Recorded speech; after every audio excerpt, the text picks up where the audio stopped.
حضرت ابو سعید فرماتے ہیں کہ حضور صلی اللہ علیہ وسلم رمضان کے پہلے عشرہ کا اعتکاف فرمایا، پھر درمیانی عشرہ میں ایک ترکی خیمہ میں مسجد کے اندر معتکف رہے، جس کی چھت پر چٹائی ڈالی گئی تھی۔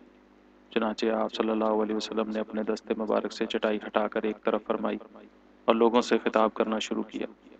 لوگ قریب ہوئے تو آپ نے فرمایا، میں نے شب قدر کی تلاش میں پہلے عشرہ اولیٰ کا اعتکاف کیا، پھر دوسرے عشرہ کا اعتکاف کیا، پھر مجھے بتایا گیا کہ وہ مبارک رات آخری عشرہ میں ہے، لہٰذا تم میں سے جو اعتکاف کرنا چاہے وہ اعتکاف کرے۔ بس لوگوں نے آپ صلی اللہ علیہ وسلم کے ساتھ اعتکاف کیا تو آپ نے فرمایا، مجھے وہ شب اس حال میں دکھائی گئی ہے کہ اس کی صبح کو میں پانی اور مٹی میں سجدہ کر رہا ہوں۔ چنانچہ 21 تاریخ کی صبح کو نماز میں بارش ہوئی، مسجد کچی تھی، جل تھل ہو گئی، تو جب آپ صلی اللہ علیہ وسلم نماز سے فارغ ہوئے تو آپ کی پیشانی مبارک اور ناک مٹی اور پانی سے آلودہ تھی۔ یہ 21ویں شب کا قصہ ہے۔